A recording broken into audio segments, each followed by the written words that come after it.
마진은 얼마 정도 남는다고 생각하면 돼요? 마진은 프로 이 사이. 오, 저와 똑같은 상품을 파는 판매자가 있을 확률이 굉장히 적다는 거고요. 3개 몰을 다 합쳐서 매출을 계산을 해본 적은 없는데 수익이 제일 많이 났던 것 같고 매출로는 한 그 정도 벌었어요.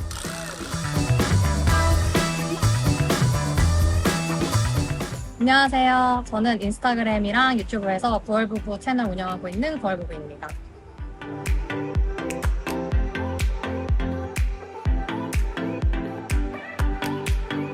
부월님, 스마트 스토어를 엄청 여러 개 운영해 보신 걸로 아는데 어떤 스토어들을 해보셨어요? 네이버에서 스마트 스토어를 주력으로 운영을 했는데 종합몰이랑 사인몰 그리고 과일몰 3개를 운영을 했었고요. 종합몰은 도매처가 있어요. 거기서 물건을 바로 고객한테 배송을 하는 위탁 판매식으로 했었고요.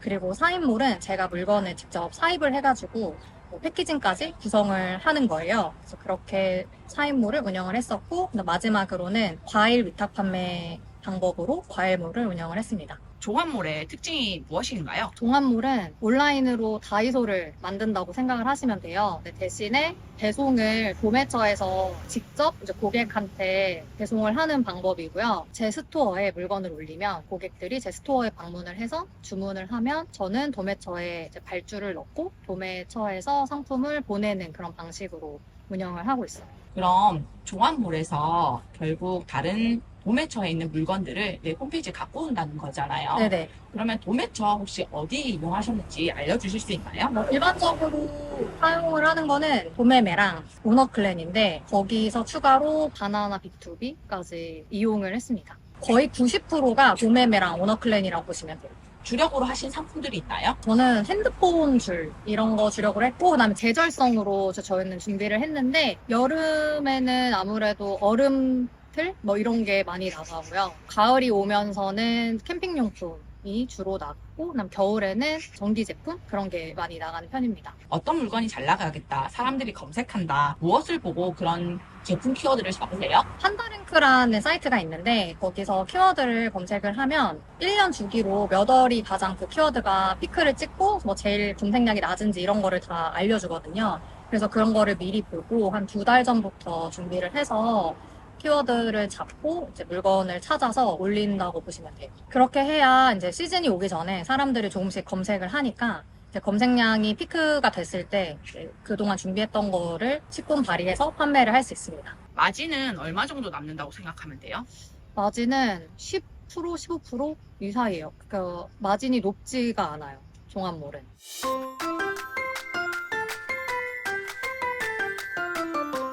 그러면 사인몰로 넘어가신 이유가 마진이 얼마 남지 않아서인가요? 네, 그 부분이 좀 큰 편이에요. 왜냐하면 종합몰은 이제 진입장벽이 낮다 보니까 가격 경쟁이 굉장히 치열한 편이라서 사입을 하게 되면은 이제 다른 경쟁자들을 좀 쳐낼 수가 있잖아요. 그래서 가격 경쟁에서 좀 유리한 면이 있고 최대한 상품을 저렴하게 사오기만 하면 마진을 높일 수가 있어서 그래서 사입몰을 도전을 하게 되었어요.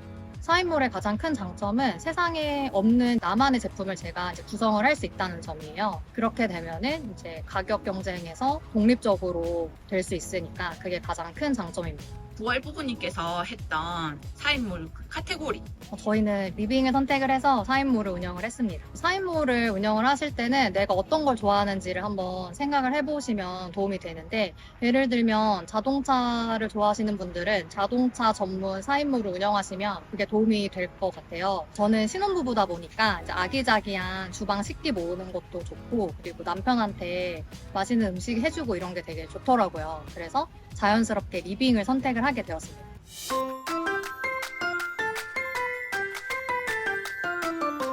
과일몰이 뭐예요?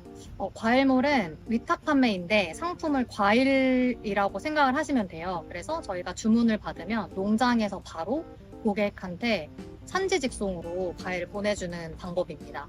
사인몰을 운영하시면서 과일몰을 또 열게 된 이유가 있나요? 과일이 키워드 측면에서 굉장히 경쟁력이 좋아요. 그런데 과일 같은 경우에는 사입이 어려우니까 위탁 판매 형식으로 과일몰을 한번 열어봐야겠다라고 생각을 해서 과일몰에 도전을 하게 되었습니다. 오, 그러면 그 과일몰의 장단점은 뭐가 있나요? 장점은 과일이 어떤 농장에서 누가 생산하나에 따라서 다 다르기 때문에 저와 똑같은 상품을 파는 판매자가 있을 확률이 굉장히 적다는 거고요.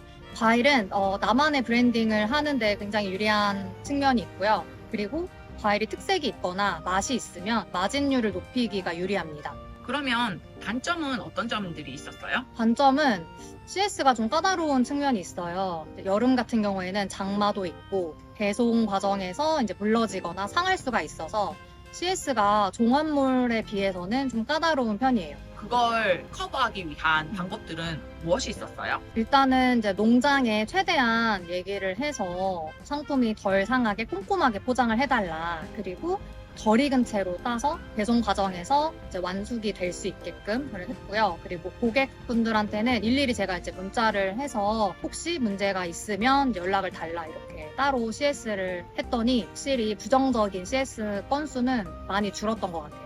과일의 마진을 높이는 본인만의 차별성이 있었던 건 뭐가 있었어요? 가장 좋은 거는 남들이 안 파는 과일을 찾는 거예요. 그래서 뭐 복숭아를 팔더라도 일반 그냥 천도복숭아, 백도복숭아 이렇게 파는 게 아니라 가능하다면 좀 신비복숭아 이렇게 사람들이 많이 찾는데 농장이 많이 없는 거를 찾아다녔어요. 농장 찾는 방법에는 뭐 어떤 게 있어요? 농장 찾는 방법은 사실 지인을 통해서 찾는 게 가장 수월하기는 한데 그렇지 못하다고 하면 직접 이제 인터넷으로 검색을 해서 발품을 팔아야 되고요. 그리고 일일이 다 농장에 전화를 돌려서 내 소개를 하고 이제 위탁 판매가 가능하냐 그런 거를 물어보셔야 되고 그리고 농장에서 좀 호의적으로 나온다 이러면은 직접 농장에 방문을 해서 농부님도 뵙고 뭐 사진도 찍고 과일도 이제 확인을 해보고 먹어보고 그렇게 해야 됩니다. 종합몰, 사입몰, 과일몰 운영하면서 마케팅은 그럼 보통 어떻게 하셨어요? 저는 인스타그램으로 마케팅을 주로 했는데요. 작은 스토어다 보니까 자본의 한계가 있어요. 그래서 광고에만 100% 의존하기는 어려웠고 스토어마다 인스타그램을 열어서 릴스를 최대한 많이 활용을 했습니다. 릴스의 장점은 최대한 많은 사람한테 이제 제 자료가 퍼진다는 거잖아요. 그래서 제 콘텐츠를 보고 실제로 스토어에 방문을 많이 해주셨고 매출로 전환이 되는 전환율도 높은 편이었어요.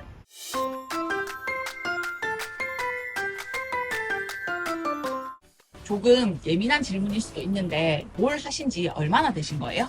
퇴사를 한 다음에 본격적으로 시작을 했으니까 1년이 좀 넘은 것 같아요. 그러면 그 1년 중에 가장 많이 매출을 일으켰던 달에 얼마 정도 버셨어요? 3개 몰을 다 합쳐서 매출을 계산을 해본 적은 없는데 과일몰에서 수익이 제일 많이 났던 것 같고 매출로는 한 800에서 900만 원 정도 벌었어요. 800에서 900이요? 네, 그 정도는 사실 과일몰을 하시는 분들은 어렵지 않게 쉽게 나올 수 있는 금액입니다.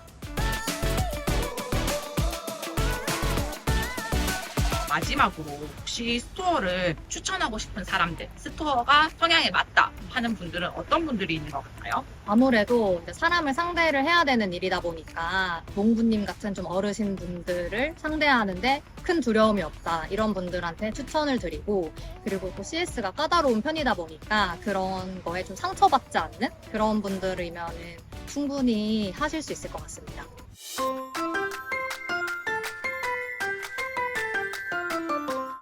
제가 스마트 스토어 하면서 힘들었던 거나 느꼈던 거는 다 블로그나 유튜브에 제가 기록을 해놨으니까 필요하시면 거기 방문하셔서 참고를 하시면 도움이 될 것 같고요. 그리고 제 인스타그램이랑 유튜브 많이 찾아와 주시면 감사하겠습니다. 안녕.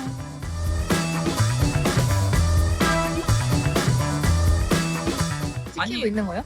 제가 남편한테 예쁜 식기로 맛있는 거 해주니까 행복하더라고요. 그 집부렁. 그 집부러